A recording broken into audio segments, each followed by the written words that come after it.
Okay guys, நம்ம எல்லாமே வந்து இந்த வாட்ஸ்அப் குரூப்லலாம் இருப்போம். அதுல வந்து ஒரு ஸ்பெசிஃபிக்கான ஒரு வாட்ஸ்அப் குரூப் வந்து இந்த அசோசியேஷன் அண்ட் நெய்பர்ஹுட். ஸோ அது எப்போ அந்த மாதிரி ஒரு ஃபீல் ஆச்சு? வேணும், ஆனா வந்து ரொம்ப கஷ்டமா இருக்கு அப்படின்ற மாதிரி ஃபீல், அந்த கொஸ்டின் வந்து எப்போ வந்தது? Funny names that your association had. என்னோட வீட்டு பக்கத்துல ஒரு ஃபிளாட் இருக்கு. அந்த ஃபிளாட் பேரு டுலிப்ஸ். ஓகே, அந்த ஃபிளாட்டுடைய வாட்ஸ்அப் குரூப் பேரு பிளாசம். ஐடியா சூப்பர் ஐடியா, நல்லா இருக்கே. அப்படிதான் இருக்கும், ஓபன் பண்ணுவாங்க. அதுக்கப்புறம் சட்டையை போட்டு வீட்டை வித்து எல்லாம் நடந்திருக்கு. இதுல வந்து இந்த அப்ரிவேஷன்லாம் பண்ணி ஒரு ஹோம் ஓனர்ஸ் அசோசியேஷன் அப்படின்லாம் வந்து பெருசா வந்து. பட் இன் ஜென்ரலே அதை வந்து எந்த அளவுக்கு வச்சு தேக்க முடியுமோ தேய்ச்சிட்டாங்க எல்லாருமே. பட் என்ன பிரைமரிலி என்ன யூஸ் இருக்கு? What are the great things that you have because of that? எங்களுக்கு வந்துட்டு பார்க்கிங் ஸ்பேஸ் அப்படின்னா குரூப்ல எடுத்து போட்டோ எடுத்து போடுவாங்க. இந்த காரை உங்க வீட்டுக்கு வந்த கெஸ்ட் தான் எடுக்க சொல்லுங்க, அந்த மாதிரிலாம். அண்ட் நைட்ல ஏதாவது பின்னாடி கன்ஸ்ட்ரக்ஷன்லாம் நடக்கும்போது லாரிக்காரங்க வரத்துக்கு ஃபுல்லா கார் நிப்பாட்டி வச்சிருப்பாங்க. ஸோ குரூப்ல தான் போடுவாங்க. தண்ணி வராது.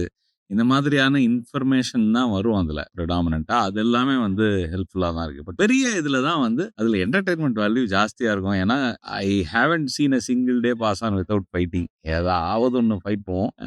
அப்போ வந்து இன்ஸ்டாலாம் பெரிய விஷயமா இல்லாததுனால, இது ஒரு நல்ல என்டர்டெயின்மெண்ட்டா இருந்திருக்கு எனக்கு. அதனால வந்து எனக்கு வாட்ஸ்அப் குரூப் வந்து ஜாலியா தான் நான் ஃபீல் பண்ணியிருக்கேன்.